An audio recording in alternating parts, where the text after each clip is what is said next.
Sweet Home Sewing, and I am back with, let me see if y'all can see this, the 12 Days of Quilty Ornaments. Oh my gosh.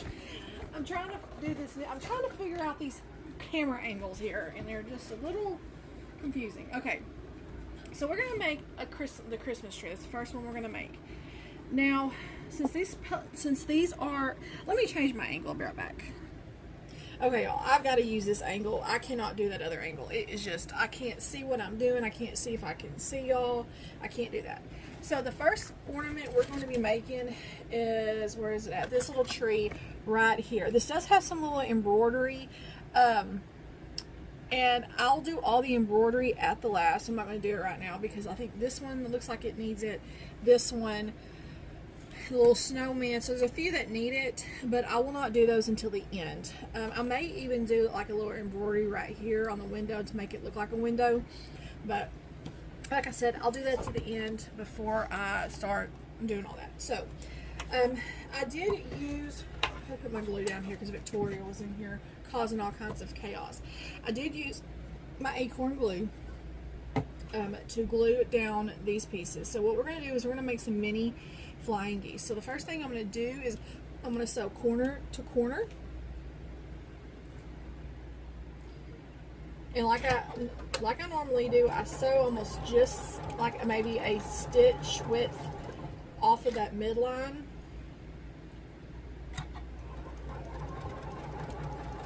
And I don't go real fast on these just because they are kind of small. Oh, my nose itches so bad. Okay. I'm going to trim these. There's my scissors here.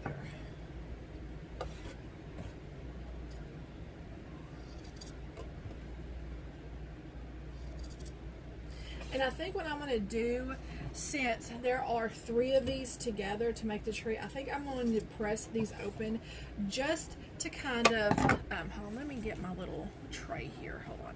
I'm going to throw these away. I love this little tray that I got from my So Quilty Life box because I can throw all of my small scraps on here and then just dump them when I'm done. But what I think I'm going to do, because there are 3 of these together, I think what I'm going to do is just press these open. I'll press these open, and then I'm going to use my little, where is it at? This one right here. As you can see, it has this little cross. This is really good for your flying geese. I have a block lock for flying geese, but it's bigger. But this one's really good because you can see where your point is and where the 1/4 inch seam allowance is for that. So I will use this to trim them all to make sure that they're the same size. So let me go press these and I'll be right back. Okay. Now you may have to, because I had to go in here because there was some glue up in this green. I had to go in here with this and kind of break it apart. But so we have one side. Now, and I just put a couple of little, like, I do like 3 little dots. And then that's enough to keep this on. Now I will say, so if you see this, you see how this white up here is a little bit, that's fine. I always measure mine with the background, like with my green. That's how I measure mine, because sometimes it'll shrink and sometimes this isn't as out, like it's not as, it measures out perfectly. Sometimes you have to trim it, but I always line mine up with the original background, so with my green, and I don't measure it up to that one right there. So that's just a little heads up there. Uh-oh, this is like coming out.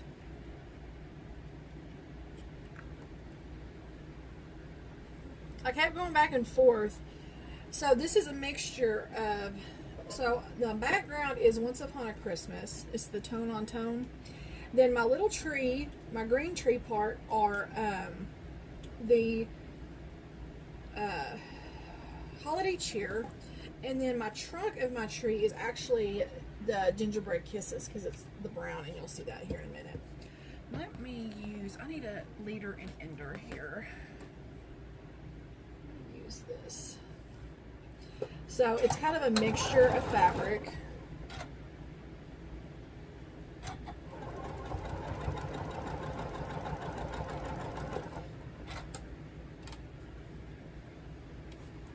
And now I'm just doing corner to corner on this other one.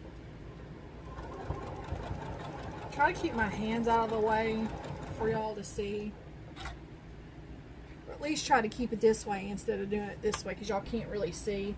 So I'm going to keep trying to do it. Especially since these are smaller, I really don't need both hands. Okay. Let's trim these.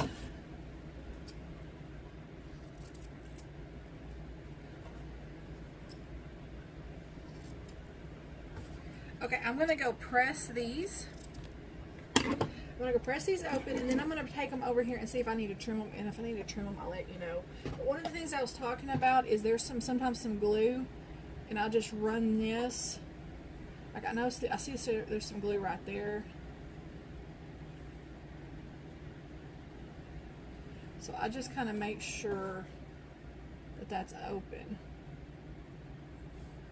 And that way I can open the seams. So I'm going to go press these, see if they need trim, and I will be right back. Okay. I am going, okay, so we can start putting those together, but first, this is the little gingerbread piece, the little gingerbread kisses that I'm using for the tree trunk. So we are going to make those, make that little,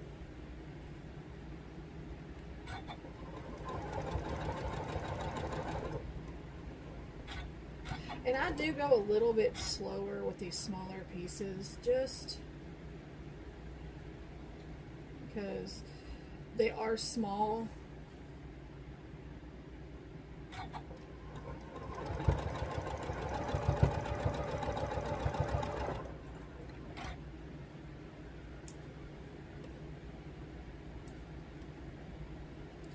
Okay, I'm going to press this towards the ground real quick.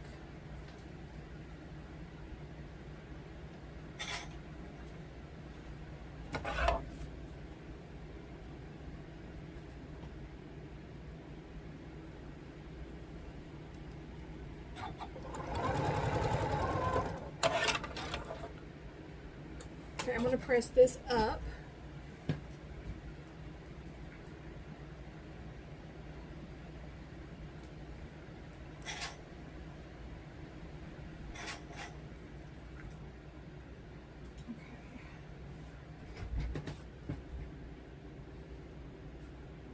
Wait a minute. I'll mess it up if I'm not careful.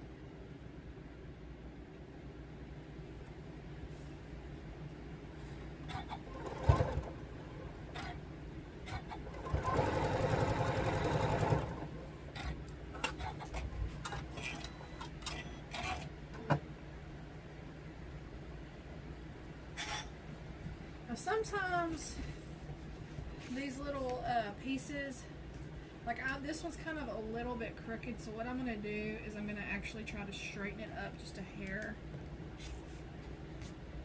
because I have found that sometimes these little pieces want to shift and move on me and not remain straight, and it drives me up the wall. Okay, let me press this one.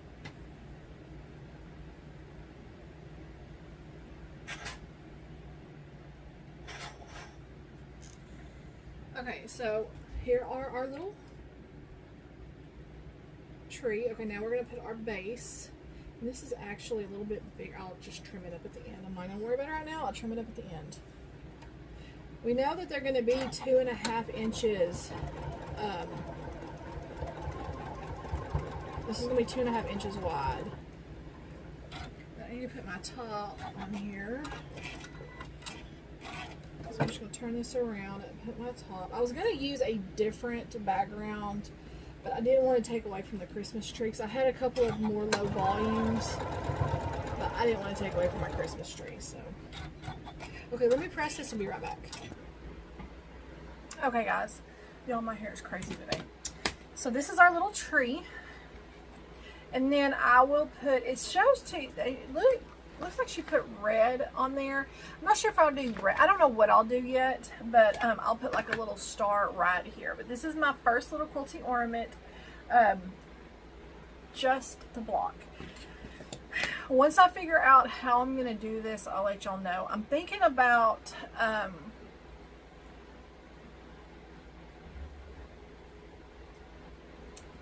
honestly thinking about, instead of turning them right side out, I'm thinking about just like sewing them and then using my pinking shears. Hold on. Okay, my daughter called. She is going to that baby shower in a little while, and do I need to get a card? This is her first baby shower. Anyways, so I think what I'm going to do is I'm just going to get these, put the backing on them, and then just do my pinking shears that way. I love the way the pinking shears look, but I will like sew around it to make sure that it doesn't, if over the years it does ravel just a little bit, it doesn't ravel into the whatever it's called, the actual block. So here's block number 1. So I am actually going to go ahead and get this posted and start block number 2. These are going to go really quick, I think. So I'll see you on the next one. Bye, guys.